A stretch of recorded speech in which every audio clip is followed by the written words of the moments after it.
On est de retour avec un classique. Je sais que mes tier lists vous ont manqué et aujourd'hui je viens avec une tier list majestueuse. Aujourd'hui, étant donné que je suis un rageux, je ne vais pas classer les meilleurs combattants de tous les temps. Ça, j'ai l'impression que je l'ai un petit peu trop fait.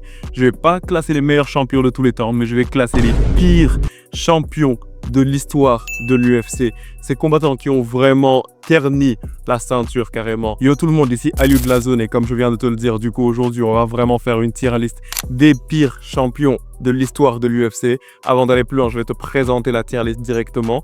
Donc si tu es tout en haut, tu es dans le tier pire champion, ça s'explique par soi-même. T'es le pire champion que l'UFC n'a jamais connu, il n'y aura qu'une seule personne là-bas. Dis-moi, selon toi, ce sera qui dans les commentaires dès à présent. En dessous, tu es dans le tiers rends la ceinture. Donc là, ça s'explique également. Tu ne devais même pas gagner cette ceinture, rends-la automatiquement, frérot. En dessous, il y a mauvais champion. T'es un mauvais champion. C'est plutôt simple. En dessous, passable. Alors, ça va, quoi. En mode, t'as peut-être pas eu le meilleur règne possible, mais ça va. Et tout en bas, en vrai, t'es même pas un si mauvais champion que ça. En mode, argumentablement, t'es même un plutôt bon champion. Comme d'habitude, avant d'aller plus loin, n'oublie pas de t'abonner, liker la vidéo, me donner ton avis par rapport à cela dans les commentaires et de la partager à un pote. Et on va commencer dans 3, 2, 1. Let's go. On commence par le premier combattant qui est Jon Jones qui rend la ceinture. C'est bon. Heureusement qu'il a pris sa retraite, donc ça, en fait ça correspond même avec la case dans laquelle il est. Heureusement qu'il a rendu la ceinture parce qu'en fait ça ne faisait plus aucun sens le fait que Jon Jones était toujours champion jusqu'à présent. Du coup oui, Jon Jones selon moi c'est l'un des pires champions de l'histoire de l'UFC. Et bon là il faut que, en fait il y a vraiment plein de trucs parce que même si on parle par rapport au règne de Jon Jones dans la catégorie des poids lourds légers, bah ça restait quand même l'un des pires champions. Parce que, certes, il a eu beaucoup de défenses de titre. Je pense qu'il a eu environ 16 combats de titre, quelque chose comme ça, je pense. Il a eu vraiment beaucoup de défenses de titre également. Mais le truc, les gars, c'est que, en fait, Jon Jones, bien qu'il était champion, il y avait tellement eu de polémiques à l'extérieur que tu pouvais jamais être sûr à 100% que Jon Jones allait garder sa ceinture. Parce qu'il allait être champion pendant quelques temps et 2 secondes plus tard, tu entends qu'il a roulé sur une femme enceinte ou qu'il a battu sa femme ou qu'il a encore fait juste un autre truc qui prouve que c'est lui le vrai Didi du MMA. Et automatiquement, on lui prend la ceinture et donc finalement, on se retrouve sans champion dans la catégorie des poids lourds légers. Donc ça faisait que Jon Jones, c'était un très mauvais champion. En plus de ça, également, Jon Jones était vraiment le genre de champion qui allait éviter des combats, comme tu pouvais le voir lorsqu'il était censé affronter Dominick Reyes. C'est également le genre de champion qui va partir se charger par peur de perdre contre un adversaire comme Daniel Cormier ou Alexander Gustafsson. Mais je pense que l'un des points les plus flagrants qui prouve que Jon Jones était un très mauvais champion et qui le fait monter au-dessus de la catégorie mauvais champion pour entrer dans la catégorie rend la ceinture, bah c'est tout simplement toutes les choses qui se sont passées dans la catégorie des poids lourds depuis qu'il est devenu un poids lourd en fait. Parce que déjà tous les trucs, il a fui Francis Ngannou, il a fui Thomas Spinal, tout ça, ça avait vraiment beaucoup joué et particulièrement le truc par rapport à Thomas Spinal. Le fait que Jon Jones, il est entré dans la catégorie des poids lourds, qu'il a gagné la ceinture et qu'il a refusé littéralement de la défendre contre le champion intérimaire. Là, c'est même pas une question de je refuse de défendre la ceinture contre le contender au titre numéro 1 comme le ferait par exemple Ilia Topuria contre un Arman Tsarukyan. Mais là, c'est littéralement qu'il refuse d'affronter le champion intérimaire. Ça, c'est un truc que, en mode, si tu as envie de faire en sorte que les fans de MMA te détestent, sois juste un lâche et peur d'affronter les adversaires et automatiquement tu vas monter haut. J'ai un petit peu trop argumenté sur Jon Jones, j'ai l'impression, mais les gars, en fait, je pense que j'avais besoin de sortir tout ça. Vous savez à quel point je déteste Jon Jones. Le prochain, les gars, c'est Jamal Hill. Et Jamal Hill, selon moi, c'était un meilleur champion que Jon Jones. Je sais que la dernière fois, je vous avais donné mon avis par rapport à moi pour vous expliquer c'est qui le pire champion de l'UFC. Je l'avais fait dans une vidéo précédente. Et il y a plein de gens dans les commentaires qui venaient me dire que non, en fait, le pire champion, c'est Jamal Hill. Moi, je ne comprends pas. Parce que vous me dites que Jamal Hill, c'est le pire champion parce qu'il a battu un vieux Glover Teixeira. Mais les gars, je dois vous préciser que Glover Teixeira, il est devenu champion à 42 ans. Du coup, ça veut dire que tu ne peux pas vraiment mettre ça sur le dos du fait qu'il était vieux parce qu'il était vieux et certes, il a néanmoins réussi à devenir champion. Et en plus de ça, Jamal Hill, il est venu et il a réussi à le battre. Et donc, ça, je me dis que c'est un point qui compte vraiment beaucoup parce que Jamal Hill, il est venu, il a battu l'ancien champion. Et il a gagné la ceinture. Et un point qui fait encore plus que je me dis que c'est un bon... c'est pas un super bon champion quand même. Parce que l'argument de Glover Teixeira, il compte quand même. Mais un argument que je me dis qui compte vraiment beaucoup et qui aide beaucoup Jamal Hill dans le fait que c'était un plutôt bon champion, c'était tout simplement le fait que Jamal Hill, lorsqu'il a eu la ceinture, il s'est blessé. Qu'est-ce qu'il a fait? Automatiquement, il l'a rendu vacante. Il était en mode, je vais pas bloquer la catégorie avancée. Alors que celui qui est juste en haut de lui, lorsque lui, il s'est blessé à l'épaule, qu'est-ce qu'il a fait? Est-ce qu'il a rendu la ceinture vacante pour que Thomas Minal puisse la défendre et tout? Non. Lui a juste dit, ok, je suis blessé, mais je garde la ceinture. Après, il est parti pour 9 mois. Je pense qu'il s'était blessé en octobre. Il s'est rebattu en novembre de l'année prochaine. Donc c'est juste une dinguerie en fait, comment est-ce qu'il a ralenti la catégorie. Alors qu'un combattant comme Jamal Hill, directement dès qu'il a perdu la ceinture, dès qu'il s'est blessé, il a dit ok c'est pas grave, moi je travaille pour la compagnie l'UFC, j'aime bien l'UFC, du coup c'est bon, allez-y, je vais pas vous retenir. Du coup moi, selon moi, à chaque jour de la journée, chaque jour de la semaine je veux dire, Jamal Hill est un meilleur champion que John Jones. Ensuite on a la superstar Sean O'Malley. Sean O'Malley, je me dis que c'est un champion qui était passable. Il y a plein de gens qui disent que c'est un mauvais champion et je vais vous expliquer pourquoi est-ce que les gens disent que c'est un mauvais champion. C'est tout simplement parce que lorsqu'il a eu la ceinture, Sean a tout fait pour ne pas affronter Merab. Après, à la fin, c'est moi qu'il a été obligé de l'affronter. Lorsqu'il l'a affronté, on a vu ce qui s'est passé. Mais on est arrivé au point où il a défendu sa ceinture contre le contender au titre numéro 7 ou 8. 7 ou 8, un des deux. À la personne de Marlon Chito Vera, tout simplement pour ne pas avoir à affronter le contender au titre numéro 1, qui était Merab Dvalishvili. Mais après, comme je le dis, à la fin de la journée, il a été obligé de l'affronter. Et en plus, un truc qui était drôle par rapport à ça, c'est qu'il avait tellement pas envie d'affronter Merab, qu'il en arrivait au point où il partait call out Ilia Topuria, il faisait plein de trucs et tout simplement pour ne pas avoir à affronter Merab. Mais à la fin de la journée, quand même, il l'a affronté. Du coup, on peut pas dire qu'il l'a fui indéfiniment ni quoi que ce soit. Parce que, encore une fois, il faut à chaque fois que je remonte à cet homme, je dois le préciser, l'homme qui est tout en haut, en mode le Renoir qui est dans la catégorie rang à la ceinture, lui, lorsqu'il ne veut pas affronter quelqu'un, il n'y a pas moyen que tu le fasses l'affronter. Hein. Alors que O'Malley, au moins, lui, il a réussi, il a accepté d'affronter Merab. Conor McGregor, c'est un plutôt bon champion. Je pense que là, on va pas se mentir sur ça. Conor McGregor, c'est vraiment en mode... La raison pour laquelle déjà il est dans cette tier list, c'était par rapport au fait que Conor McGregor, c'est un truc que l'on sait, il n'a défendu sa ceinture à aucune reprise. Donc, il a 0 défense de titre. Certes, il a gagné la ceinture des featherweight, mais après, automatiquement, il est monté chez les lightweight pour prendre la ceinture des lightweight. Il n'a jamais réussi à la défendre. Donc ça, c'est un argument qui pèse vraiment bien contre lui dans la logique selon laquelle c'était un mauvais champion.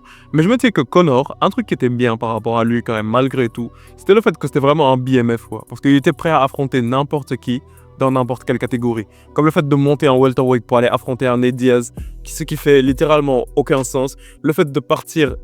prendre un combat de boxe contre Floyd Mayweather, gagner 100 millions de dollars et être bon pour la vie en mode ne plus jamais avoir à combattre et décider de revenir pour affronter Khabib et gagner la ceinture. Tout ça, c'est des trucs que je me dis qu'en fait, ça ne peut jouer que dans le sens de Conor. Ça peut montrer que Conor, c'est un BMF. Et ça m'étonnerait même pas qu'il fasse revenir Conor pour un combat pour la ceinture BMF, ce qu'il mériterait en vrai, techniquement. Donc non, Conor, c'est pas un mauvais champion. Pas comme sa meilleure pote, la personne de Ronda Rousey, les gars, soyons heureux, c'est la première fois que je mets une fille dans ces vidéos, genre dans cette chaîne. Ouais, je suis plus misogyne, les gars, soyons heureux. Du coup, Ronda Rousey, c'était une mauvaise championne. Enfin, je vais être gentil, je veux dire que c'était passable parce que bon, c'est la première fille que je mets dans une tier list, du coup. On va devoir être un petit peu galant, on va devoir être un petit peu gentil. Je vais pas directement la jeter dans la catégorie mauvaise championne. Mais on va dire que c'était une championne passable, en fait. La raison pour laquelle je dis que c'était une championne passable, il y a plein de gens qui vont pas comprendre. Parce que si vous regardez bien, vous vous dites que « Mais qu'est-ce que tu me racontes? Ronda Rousey, elle a 7 défenses au titre ou 8, je sais pas. » Mais les gars, un truc qui est important à prendre en compte, c'est que Ronda Rousey, c'est vraiment la go qui a eu la chance de combattre contre le plus de nobody possible, je dirais, à l'UFC. Parce qu'en fait, elle avait qu'une seule compétence, qui était son judo. C'était vraiment tout ce qu'elle avait. Et elle basait absolument tout son game sur ça. Et c'est la raison pour laquelle la première fois qu'elle a affronté une combattante qui avait quand même un certain niveau, ou bien une combattante vraiment de niveau normal, la personne de Holly Holm, elle s'est fait mettre KO automatiquement. Et juste après ça, elle a commencé à avoir un comportement super hautain, un très mauvais comportement envers ses fans. Elle refusait de se présenter dans les conférences de presse et tout. Et ça, ce n'est vraiment pas l'image d'une championne. Et encore une fois, ça me rappelle un autre point que j'avais oublié de citer. Du coup, il va encore falloir que je remonte au Renoir qui est dans la catégorie rang la ceinture. Ça également, c'est un point à prendre en compte. Lorsque tu es un champion, tu dois avoir une certaine attitude, tu dois avoir une certaine façon de te comporter envers tes fans. Et tu peux pas être juste un champion qui reste là à insulter ses fans sur Twitter et tout. Du coup, encore une fois, la personne qui est dans la catégorie rang la ceinture, c'est un très mauvais champion. Mais enfin, il va être accompagné d'une autre personne qui cette fois-ci est blanche comme neige. Il s'agit de Michael Bisping qui envoie des messages vocaux très suspects à New MMA. Alors, Michael Bisping, la raison pour laquelle il est dans la catégorie rang la ceinture, c'est tout simplement parce que, selon moi, c'est vraiment l'un des pires champions que l'UFC n'a jamais eu. Parce que lorsque tu regardes bien, c'est un combattant qui a eu une carrière vraiment en dents de scie. Il a eu beaucoup de défaites.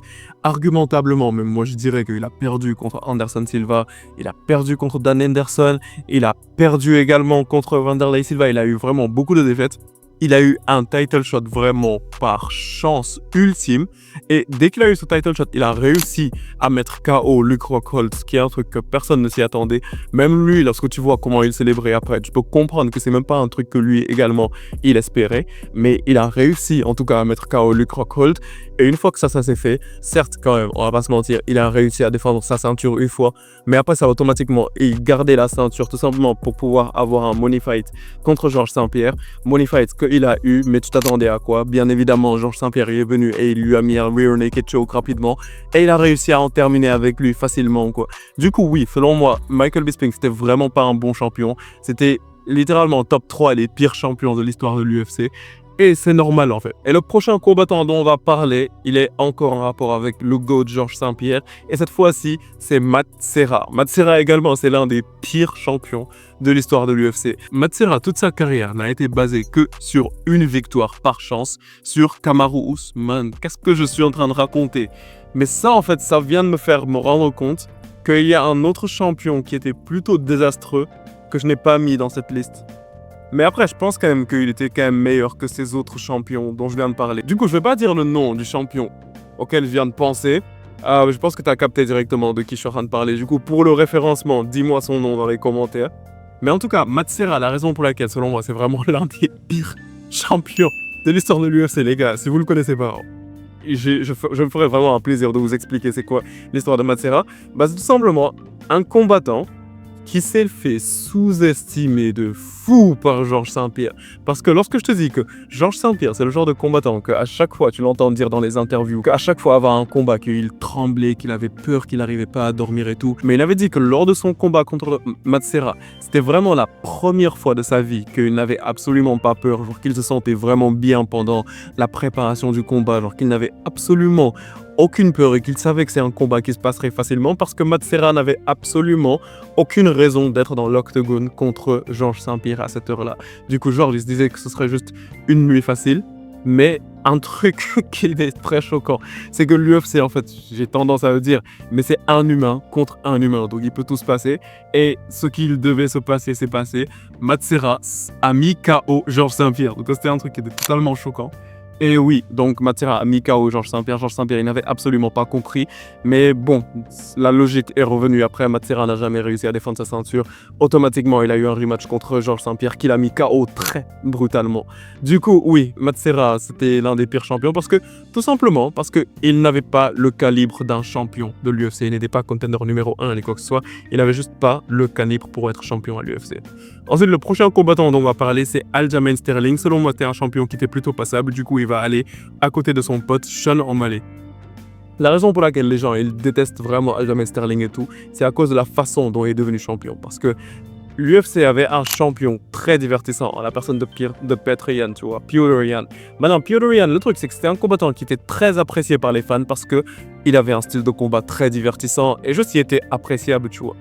Maintenant, lorsqu'il se battait contre Aljamain Sterling, il avait juste fait une erreur de fou, mais genre vraiment une erreur stupide, parce que il avait dominé Aljamain Sterling sur quasiment tout le combat, et à un moment, Aljamain Sterling était à genoux, vraiment, il était en train d'essayer de se relever, automatiquement, Petr Yan, on dirait qu'il était énervé ou quoi que ce soit, mais lui a envoyé un coup de genou sur la face, Et là, Aljamain Sterling, il a sorti le Neymar en lui, il a sorti l'acteur en lui. Il s'est couché sur le sol, il a tourné dans tous les sens et il a vraiment fait comprendre à l'arbitre que c'est quelque chose qui lui fait très mal.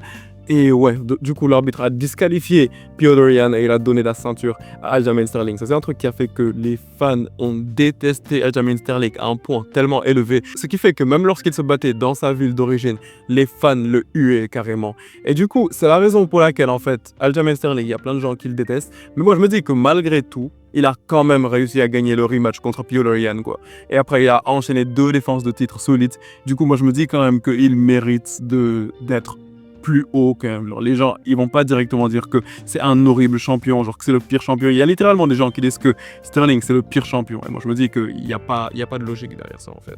Le prochain, c'est Remember the Name. Alors, pour Belal, ouais, non, c'était pas un mauvais champion. C'était même un plutôt bon champion, je dirais, même s'il n'a eu aucune défense de titre. Mais la raison pour laquelle je dirais que Belal c'était un plutôt bon champion, bah, c'était déjà parce qu'il a arrêté le règne de Leon Edwards. Mais en plus de ça, parce que il y a 2 points principaux. Le premier, c'est que Belal était prêt à affronter tout le monde. Ok, Belal était prêt à affronter tout le monde. Dès qu'il a pris la ceinture, il était venu après, il a dit donnez-moi Shafkat. Automatiquement, il voulait les contenders les plus dangereux, il n'avait peur de personne. Le deuxième point, c'est tout simplement parce que en perdant sa ceinture, il l'a fait afin de donner aux fans un combat respectable, afin de donner aux fans un bon divertissement. Parce que Belal, en fait, on sait très bien que depuis le début de sa carrière, c'est un combattant qui est détesté parce que tout le monde dit que c'est le combattant le plus ennuyeux de l'UFC. Du coup, il s'est dit que, ok, je suis le champion, donc il faut que je performe. C'est la raison pour laquelle il a refusé de lutter contre JTM et qui s'est dit qu'il va vraiment nous offrir un vrai combat de boxe du début à la fin. Et il a essayé de le faire, il n'a pas réussi, du coup il n'a eu aucune défense de titre. Mais moi je me dis quand même que avec ce qu'il a fait, c'est pas un mauvais champion, c'est un plutôt bon champion même au contraire. Surtout lorsque tu regardes le règne sur lequel il était, c'était le contender numéro 1 pendant des années avant de prendre la ceinture. Du coup moi je me dis que ouais, il méritait. Et en plus, au micro, il était divertissant. Il était plutôt drôle, il clashait un petit peu tout le monde sur les réseaux sociaux. Du coup, oui, Belal, c'était un bon champion. Ensuite, on a Francis Ngannou, c'était passable. Je sais que là, il y a plein de gens qui vont se dire qu'est-ce que tu me racontes, Francis Ngannou, c'était un super bon champion. Je dois vous rappeler quand même que Francis Ngannou, c'est le gars qui a battu Cyril Gane par décision. Et que juste après ça, il a rendu sa ceinture. En mode, ça en fait, c'est si je vous dis les faits, tu vois, ça, si je dis simplement les faits. Parce qu'après, je sais qu'il y a des explications qui sont plus profondes derrière. Et ces explications, c'est le fait que déjà, Francis Ngannou, lorsqu'il a battu Cyril Gane, il était blessé. Du coup, ça rend le travail déjà plus compliqué. En plus de ça, il y a le fait que juste après avoir battu Cyril Gane, il s'est rendu compte que l'UFC ne traite pas du tout assez bien les combattants. Donc, il a quitté l'organisation. Mais moi, je me dis quand même que si tu regardes objectivement juste les faits, tu te dis qu'en fait, c'est vraiment pas le meilleur champion parce que, en fait, le fait de prendre une ceinture et de la rendre automatiquement vacante juste après l'avoir prise, ça bloque un petit peu la catégorie, quoi. Donc, c'est la raison pour laquelle moi je me dis que Francis Ngannou, il est dans cette liste, mais selon moi, c'est pas un mauvais champion. Ensuite, on a Cody Garbrandt, l'un des pires champions de l'UFC également. Cody Garbrandt, en fait, c'est juste que le truc, c'est que il a affronté un Dominick Cruz qui venait d'une pause de 2 ans parce qu'il s'était blessé. Et sur cette nuit en particulier, la nuit où il a affronté Dominick Cruz, déjà Cody Garbrandt, il était sur une série de victoires de 5. Je pense qu'il était sur 4 victoires d'affilée et automatiquement il a eu son title shot. Vous voyez ce que je vous dis sur l'ancienne génération. Il a juste eu 4 victoires d'affilée et après automatiquement il a eu son title shot. Maintenant, une fois qu'il a eu son title shot, pendant cette soirée-là contre un Dominick Cruz qui s'est pas battu pendant 2 ans, je dois avouer que Cody Garbrandt était devenu le meilleur combattant de tous les temps. Sur cette soirée en particulier, Cody Garbrandt, il bat Demetrius Johnson, il bat John Jones, il bat Francis Ngannou, il bat Thomas Pinal, il bat absolument tout le monde sur cette soirée-là en particulier. Mais le truc, c'est juste que c'était juste pendant une soirée, quoi. Parce qu'après, j'ai l'impression que je vais sortir une phrase super cliché. Mais la difficulté, c'est pas de devenir champion, tu vois. Mais c'est de rester champion. Et le truc, c'est que ça, c'est un truc que Cody n'a jamais réussi à faire. Parce que lorsqu'il est devenu champion, c'était vraiment les belles couleurs en mode le Cody Garbrandt qui bouge beaucoup, qui est super explosif et tout, et qui est très divertissant. Pour se faire mettre KO en un round par TJ Dillashaw. Et puis demander un rematch pour se refaire mettre KO cette fois-ci au 2e round par TJ Dillashaw. Et depuis lors, sa carrière, elle est en dents de scie. Et il a eu vraiment beaucoup de défaites depuis lors. Et moi, je me dis que ça, c'est vraiment une preuve qui montrait qu'il n'avait peut-être malheureusement pas le niveau pour être champion à cette époque. Et là, on va passer au pire champion de l'histoire de l'UFC, Sean Strickland. Je sais même pas par où commencer avec toi, en fait.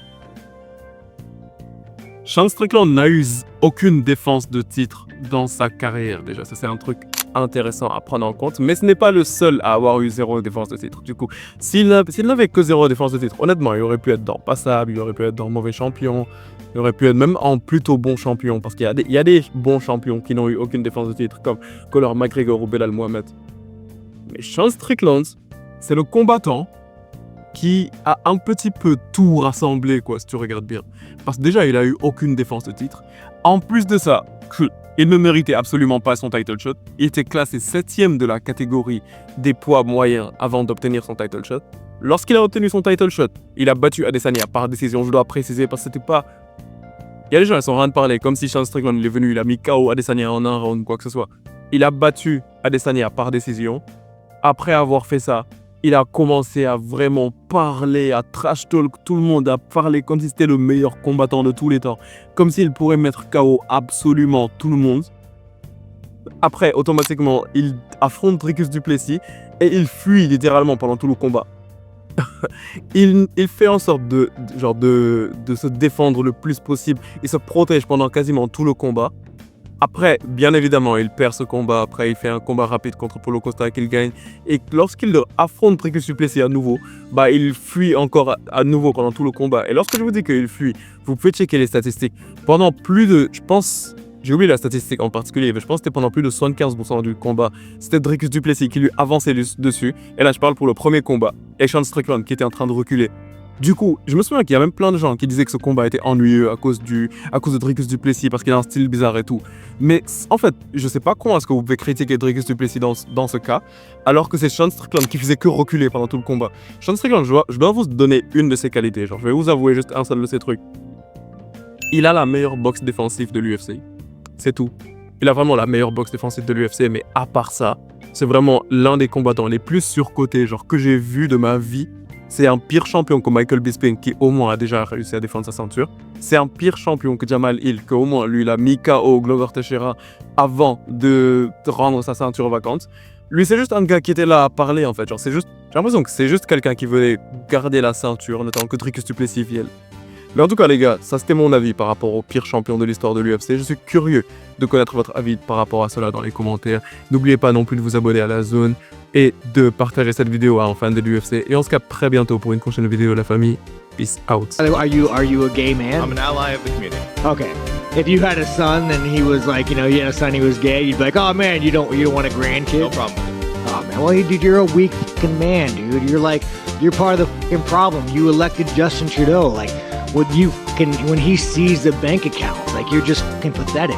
And the fact that you have no fucking backbone and has he shut down your fucking country and seized bank accounts, you ask me some stupid shit like that, go fuck yourself. Move the fuck on, man. That doesn't really answer the question.